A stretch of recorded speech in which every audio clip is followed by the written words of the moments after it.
श्री शिवाय नमस्तुभ्यम हर हर महादेव। दोस्तों, आप सभी लोग जानते हैं कि इस बार की हरतालिका 30 सितंबर 2024 यानी शुक्रवार को पड़ रही है। और दोस्तों, कहा जाता है कि हरतालिका तीज के दिन भगवान शिव और माता पार्वती की पूजा की जाती है। और दोस्तों, पूज्य गुरु जी ने कहा है कि हरतालिका तीज के दिन आपको कम से कम 7 फुलेरा के दर्शन तो अवश्य ही करने चाहिए। और अगर हो सके तो आपको भी अपने हाथों से बनाकर एक फुलेरा फूलों से और पत्तियों से बनाकर किसी भी शिवालय में जरूर चढ़ाना चाहिए, क्योंकि इस दिन आपको फुलेरा के दर्शन मात्र से सब रोग समाप्त हो जाएंगे और आपके सब काम बनने लग जाएंगे। क्योंकि दोस्तों, ये जो हरतालिका है भाद्रपद महीने में पड़ने वाली सबसे बड़ी तीज है, क्योंकि यह शुक्रवार के दिन पड़ रही है और इसका बहुत ही बड़ा और विशेष महत्व होता है। पूज्य गुरु जी ने कहा है कि अगर कभी भी मौका लग जाए और उस दिन हरतालिका तीज पड़ जाए तो आपको किसी भी अलग अलग पेड़ की 7 पत्तियों को शिवलिंग पर अवश्य ही चढ़ाना चाहिए।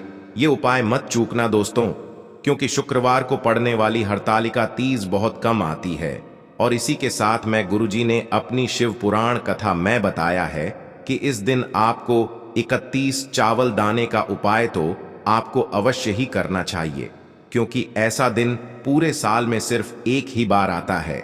और दोस्तों, आप सभी लोग जानते हो कि हरतालिका तीज का अगर सबसे बड़ा कोई उपाय है तो वो 31 चावल के दाने वाला उपाय है। तो दोस्तों, इस हरतालिका तीज के दिन आप लोगों को इस 31 चावल के दाने वाले उपाय को जरूर करना है। बहुत सारे लोग होंगे जिन लोगों ने इस उपाय को ना किया हो, मतलब पूरा साल निकल गया, उन्होंने किसी भी दिन इस 31 चावल के दाने वाले उपाय को ना किया हो। पर दोस्तों, आपके पास एक आखिरी मौका बचा हुआ है जो 6 सितंबर के दिन है। तो इस दिन आप लोगों को इस वाले उपाय को जरूर कर लेना है। भले ही आपने पूरे महीने भर इस उपाय को ना किया हो, पर अगर आपने इस भाद्रपद महीने के शुक्रवार हरतालिका तीज के दिन अगर इस वाले उपाय को कर लिया तो आपको इस उपाय को करने का वो फल मिलेगा जिसकी आपने कभी कल्पना भी नहीं करी होगी। इसीलिए आप लोग इस वाले उपाय को एक बार जरूर कर लेना है, ताकि आप लोगों के हाथ से यह मौका ना जा सके और आपको इस उपाय को करने का फल मिल सके। दोस्तों, यह उपाय पंडित जी ने अपनी अभी की ही श्री शिव महापुराण की कथा में बताया है। जिस उपाय को आज हम आपको बहुत अच्छे से समझाने वाले हैं, इस वीडियो को देखने के बाद इस उपाय को समझने के लिए आपको कोई और वीडियो को देखने की जरूरत नहीं पड़ेगी। तो चलिए दोस्तों, उपाय को शुरू करते हैं। देखिए, यह इस भाद्रपद महीने के शुक्रवार तीज के दिन यह इतना खास होता है, इतना महत्वपूर्ण होता है। देखा गया है कभी कभी बड़े बड़े पूजा पाठ अनुष्ठान से जो मनोकामना पूर्ण नहीं होते, वो भाद्रपद महीने की हरतालिका तीज के दिन एक छोटे से उपाय करने से ही आपकी मनोकामना पूर्ण हो जाती है। और बहुत सारे लोगों ने इस उपाय को किया भी है और उनको इस उपाय को करने का फल भी जरूर मिला है। अगर आप लोग भी इस उपाय को करना चाहते हैं तो आप इस उपाय को पहले अच्छे से समझ लेना, सुन लेना, उसके बाद करना। आपको इस उपाय का फल जरूर मिलेगा। और इस उपाय को कर लेने से आपके घर में चाहे किसी भी प्रकार की दुख और समस्या क्यों ना चल रही हो, आपको उसका कारण भी नहीं पता है कि भाई यह समस्या किस कारण से चल रही है। उसका कुछ भी कारण हो सकता है, जैसे पितृदोष हो सकता है या किसी भी तरह का मंगल दोष भी हो सकता है। तो इस दिन आप लोगों को यह वाला उपाय कर लेना है। यह एक ऐसा उपाय है जिस उपाय को अगर किसी विशेष दिन पर किया जाए तो भाई उस विशेष दिन का जो है वह तो हमें मिलता ही मिलता है, पर हमने उस दिन पर इस उपाय को किया है तो हमें उससे भी बड़ा फल मिलता है। और फल बहुत जल्दी मिलता है, क्योंकि आप इस उपाय को बहुत ही बड़े और विशेष दिन पर कर रहे हो। तो चलिए अब उपाय के बारे में बात करते हैं, लेकिन उससे पहले आप लोगों को यह जानना आवश्यक है कि आखिर यह उपाय किस समय करना है, किसको करना है और कैसे करना है। तो चलिए हम आगे आपको वीडियो में एक एक करके बता देते हैं। लेकिन उससे पहले अगर आप लोग हमारे चैनल पर पहली बार आए हैं या फिर मेरी आवाज आज पहली बार सुन रहे हैं, तो हमारे चैनल को सब्सक्राइब जरूर कर लेना और इस वीडियो को लाइक करके कमेंट बॉक्स में श्री शिवाय नमस्तुभ्यम ओम नम शिवाय जरूर टाइप कर देना। तो दोस्तों, इस 31 चावल के दाने वाले उपाय को हमें इस हरतालिका तीज के दिन कैसे करना है, किसको करना है, किस समय करना है और कहां पर करना है, ये सारे सवालों के जवाब आपको इस वीडियो में मिल जाएंगे। और जो ये वीडियो देखेगा भाई, उसको 31 चावल के दाने वाला उपाय जरूर करना चाहिए, क्योंकि इस दिन एक चावल के दाने का भी बहुत ही बड़ा और विशेष महत्व होता है। और जब बात आ जाए 31 चावल के दाने की, तो ये सोने पे सुहागा वाली बात हो जाती है और ये एक बहुत ही बड़ा उपाय हो जाता है इस हरतालिका तीज का। तो अब दोस्तों, इस 31 चावल के दाने वाले उपाय को आखिर करना किसको है, सबसे पहले हम लोग वो बात जान लेते हैं। तो देखो, घर की जो बड़ी माताएं बहनें होती हैं, उन माताओं बहनों में से कोई भी एक बड़ी माता बहन इस वाले उपाय को कर सकती है। और दोस्तों, अगर आप चाहें तो अपने घर में से सभी सदस्यों को भी इस उपाय को करवा सकते हैं। अगर किसी व्यक्ति की खुद की कोई मनोकामना है, खुद की कोई दुख और परेशानी है जो कि वह अपने लिए ही करना चाहता है, इस वाले उपाय को तो वह खुद अपने लिए भी कर सकता है। बाकी अगर कोई घर में से ऐसा है जो कि अपने पूरे घर परिवार की सुख और शांति के लिए ये वाला उपाय करना चाहता है, तो भाई वह भी कर सकता है, उसमें भी कोई दिक्कत वाली बात नहीं है। कहने का मतलब ये है कि इस उपाय को हर एक सदस्य भी कर सकता है और पूरे घर परिवार के सदस्य के लिए घर की बड़ी माताओं बहनों में से कोई एक माता बहन भी कर सकती है। माताएं बहनें अगर घर में उपस्थित न हो या वो यह वाला उपाय न कर पा रही हो, तो फिर घर का कोई बड़ा सदस्य भी इस 31 चावल के दाने वाले उपाय को कर सकता है, चाहे फिर वह पुरुष ही क्यों ना हो, उसमें कोई भी दिक्कत वाली बात नहीं है। अब दोस्तों, इस 31 चावल के दाने वाले उपाय को हमें करना कहां पर है? हमें इसे शिव जी के मंदिर में जाकर करना है। बहुत सारे लोग प्रश्न करते हैं, हर एक उपाय को करते समय क्या हम इस उपाय को घर पर कर सकते हैं? तो इस वाले उपाय को आप घर पर नहीं कर सकते हो। इस वाले उपाय को करने के लिए आपको शिव जी के मंदिर ही जाना पड़ेगा। उसके बाद में दोस्तों, जो अगला प्रश्न निकल कर आता है वो यह आता है इस उपाय को लेकर कि आखिर इस उपाय को हमें किस समय करना है, सुबह के समय करना है कि शाम के समय करना है। तो देखो, इस वाले उपाय को आप लोग सुबह के समय भी कर सकते हो और शाम के समय प्रदोष काल में भी कर सकते हो। अब अगर आप पूछो कि भाई सबसे उत्तम समय कौन सा रहेगा इस 31 चावल के दाने वाले उपाय को करने का, तो हम आपसे बस यही कहेंगे कि इस उपाय को आप सुबह के समय करेंगे तो ज्यादा बेहतर होगा। बाकी अगर प्रदोष काल शाम के समय भी करेंगे तो भी अच्छा होगा, उसमें कोई भी दिक्कत वाली बात नहीं है।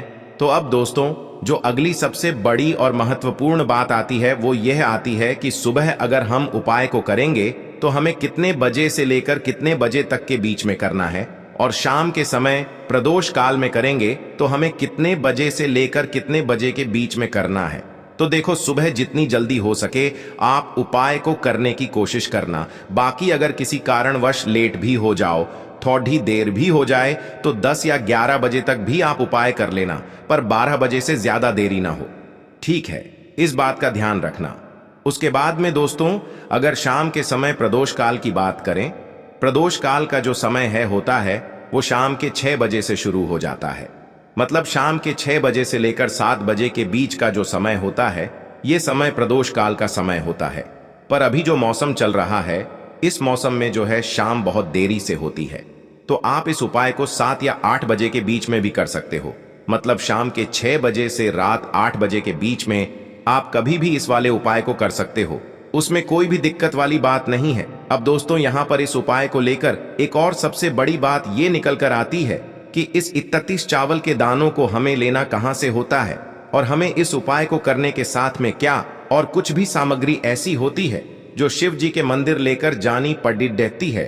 तो देखो, यहाँ पर हम आपको बता दें, सबसे पहले आप लोग यह जान लो कि यह जो 31 चावल के दाने वाला उपाय है, सिर्फ और सिर्फ आप उपाय की सामग्री लेकर कभी भी शिव जी के मंदिर मत जाना, क्योंकि हमें भगवान के सामने ये नहीं दर्शाना है कि अगर हम भगवान शिव जी के मंदिर आए हैं तो अपने फायदे के लिए आए हैं। तो इसलिए जो भी पूजन सामग्री है, उपाय सामग्री है, 31 चावल के दाने, इसके साथ में आपको पूजन सामग्री भी जरूर लेकर जाना है।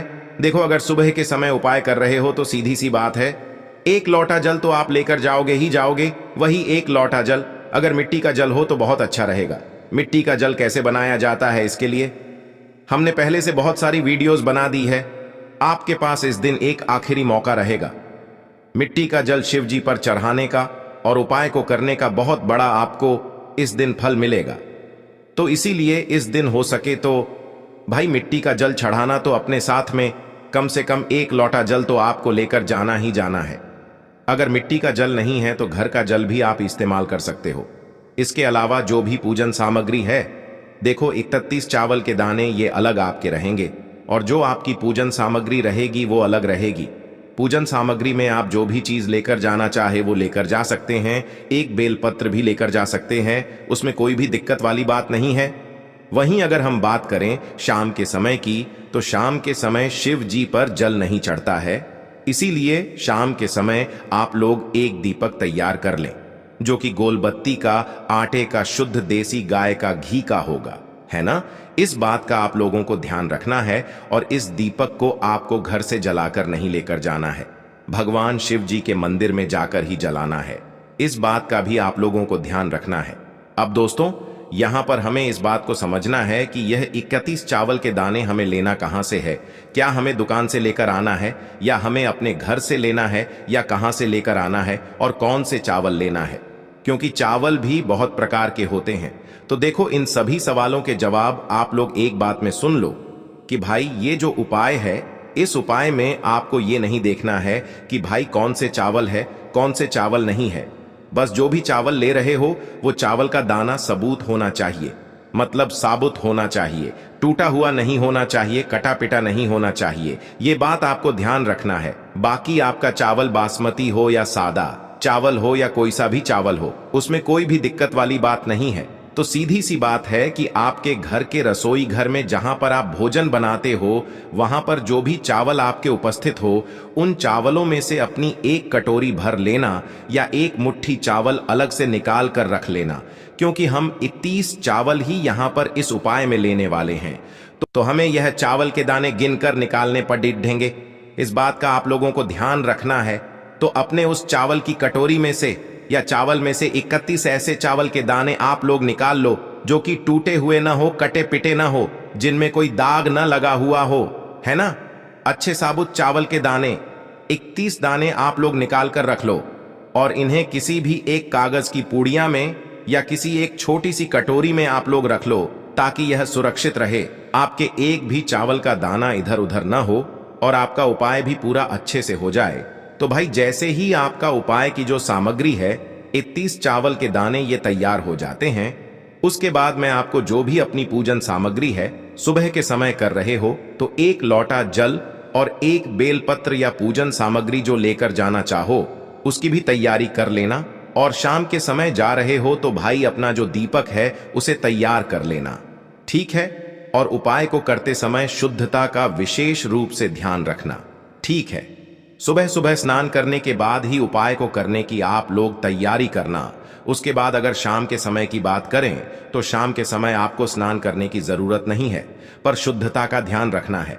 आपको स्नान तो नहीं करेंगे, आप हाथ मुंह धोकर भी इस वाले उपाय को शाम के समय प्रदोष काल में कर सकते हैं, इसमें कोई दिक्कत वाली बात नहीं है।